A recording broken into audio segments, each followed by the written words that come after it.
Ал бүйрегіміз дұрыс жұмыс жасау үшін не істеу керек? Бірінші, дұрыс тамақтану.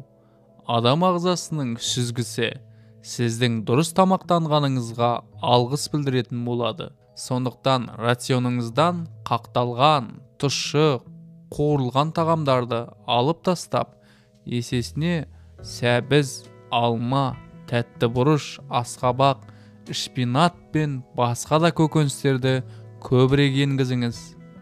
Екінші, таза су ішу. Күн сайын 1,5-2 литр су ішуге тырысыңыз. Ол бүйректің зиянды токсиндерді тезірек шығаруына көмегін тигізбек. Алайда суды бірден көп мөлшерде ішпеу керек және түнгі уақытта аз қабылдауға тырысыңыз. Ал емдік минералды судың көмегіне тек дәрігердің тағайындалуымен ғана жүгініңіз. Бүйректе тастың пайда болуына көп мөлшердегі кофе мен алкоголь де әсер етеді. Үшінші, балдыркөк жеу. Қарбыздың қабығынан сусын әзірлеу. Бүйректі тазалауда балдыркөктің пайдасы шашетектен.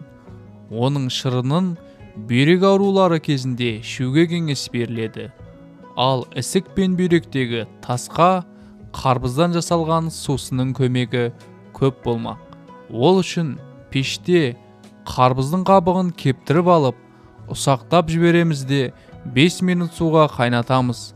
Суған соң күніне 2-4 рет қабылдай беруге болады.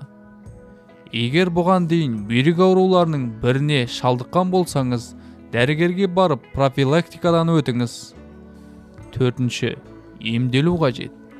Бүйректе дерті бар жандарға арнайы емдік шараларын қолданған дұрыс. Мәселен, судан раушаны негізінде жасалған препараттың цистит кезінде шипасы көп болмақ.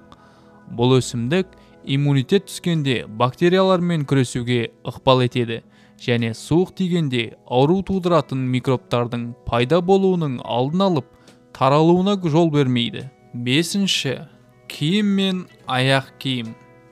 Биік тақалы аяқ киіммен ұзақ жүру жамбас сүйегіне зиян келтірмек. Ол өз кезегінде бүйректің жұмысына әсер етеді. Сондықтан биік өкшелі туфлилерді киетін нәзік жандыларға ара-тұра аяқты демалдырып тұруға кеңес беріледі. Онымен қоса тар шалбар киюден де сақтану керек. Оның кесірінен қан айналымы кедергіге ұшырап, бүйрекке оттек қажетті деңгейде жетпей қалады. Алтыншы, салқын тигізіп алмау. Суық ауа райында аяқтың тоңбауын қамтамасыз ету керек. Сол сияқты жылы киімнің де маңызы зор. Ең бастысы, бүйрекке суық тигізіп алмаудың қамын жасаңыз. Жетінші, көп қимылдау және билеу. Физикалық белсенділік тек бүйректің саулығын ғана емес, барлық дене мүшелерімізге пайдасы көп екенін жақсы білеміз. Көптеген ауруларды емдеу үшін жаяу жүру мен суда жүзуге кеңес беріледі. Оған қоса футболмен айналысып, белге велик арқылы жаттығу жасау керек. Ал бүйректің саулығын қамтамасыз ету үшін белсенді түрде белді айналдыра билеңіз. Сегізінші, бастысы өз-өзіңді емдеумен айналысудың қажеті жоқ.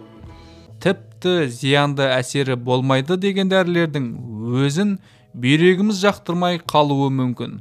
Сол себепті бұл ағзамыз сыр берген сәтте дәрігерге барып, жүйелі емдік шаралардан өтіп, ол тағайындаған препаратты ғана ішкен абзал.